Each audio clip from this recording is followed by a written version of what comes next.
जो उदय काल के सूर्य मंडल की सी कांति धारण करने वाली हैं, जिनके 4 भुजाएं और 3 नेत्र हैं, तथा जो अपने हाथों में पाश, अंकुश, वर एवं अभय की मुद्रा धारण किए हुए होती हैं, उन शिवा देवी को मैं ध्यान करता हूँ। ऋषि कहते हैं, राजन, इस प्रकार मैंने तुमसे देवी के उत्तम महात्म्य का वर्णन किया, जो इस जगत को धारण करती हैं। उन देवी का ऐसा ही प्रभाव है, वे ही विद्या उत्पन्न करती हैं। भगवान विष्णु की माया स्वरूपा उन भगवती के द्वारा ही तुम ये वैश्य तथा अन्य विवेकी जन मोहित होते हैं, मोहित हुए हैं तथा आगे भी मोहित होंगे। महाराज, तुम उन्हीं परमेश्वरी की शरण में जाओ। आराधना करने पर वे ही मनुष्यों को भोग, स्वर्ग तथा मोक्ष प्रदान करती हैं। मार्कंडेय जी कहते हैं, क्रौष्टुक जी मेधा मुनि के ये वचन सुनकर राजा सुरथ ने उत्तम व्रत का पालन करने वाले उन महाभाग महर्षि को प्रणाम किया।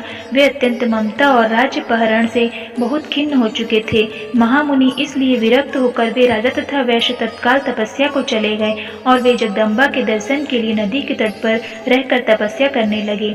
वे वैश्य उत्तम देवी सूक्त का जप करते हुए तपस्या में प्रवृत्त हुए। वे दोनों नदी के तट पर देवी की मिट्टी की मूर्ति बनाकर पुष्प, धूप और हवन आदि के द्वारा उनकी आराधना करने लगे। उन्होंने पहले तो आहार को धीरे धीरे कम किया, फिर बिल्कुल निराहार रहकर देवी में ही मन लगा एकाग्रता पूर्वक उनका चिंतन आरंभ किया। वे दोनों अपने शरीर के रक्त से प्रोक्षित बलि देते हुए लगातार 3 वर्ष तक संयम पूर्वक आराधना करते रहे। इस पर प्रसन्न होकर जगत को धारण करने वाली चंडिका देवी ने प्रत्यक्ष दर्शन देकर कहा।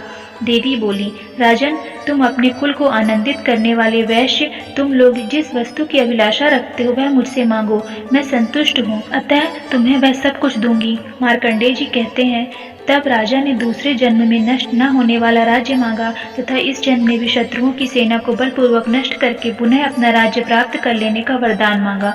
वैश्य का चित्त संसार की ओर से खिन्न एवं विरक्त हो चुका था और वे बड़े बुद्धिमान थे, अतः उस समय उन्होंने तो ममता और अहंता रूप आसक्ति का नाश करने वाला ज्ञान मांगा। देवी बोली, राजन, तुम थोड़े ही दिनों में शत्रुओं को मारकर अपना राज्य प्राप्त कर लोगे। अब वहाँ तुम्हारा राज्य स्थिर रहेगा। फिर मृत्यु के पश्चात तुम भगवान विवस्वान के अंश से जन्म लेकर इस पृथ्वी पर सावर्णिक मुनि के नाम से विख्यात होगे। वैश्यवर्य, तुमने भी जिस वर को मुझसे प्राप्त करने की इच्छा की है उसे देती हूँ। तुम्हें मोक्ष के लिए ज्ञान प्राप्त होगा। मार्कंडेय जी कहते हैं, इस प्रकार उन दोनों को मनोवांछित वरदान देकर तथा उनके द्वारा भक्ति पूर्वक अपनी स्तुति सुनकर देवी अंबिका तत्काल अंतर ध्यान हो गई। इस तरह देवी से वरदान पाकर क्षत्रियों में श्रेष्ठ सूरत सूर्य से जन्म ले सावर्णी नाम के मनु होंगे। इस प्रकार श्री मार्कंडेय पुराण में सावर्णिक मनवंतर की कथा के अंतर्गत देवी महात्म्य में सूरत और वैश्य को वरदान नामक 13वां अध्याय पूरा हुआ।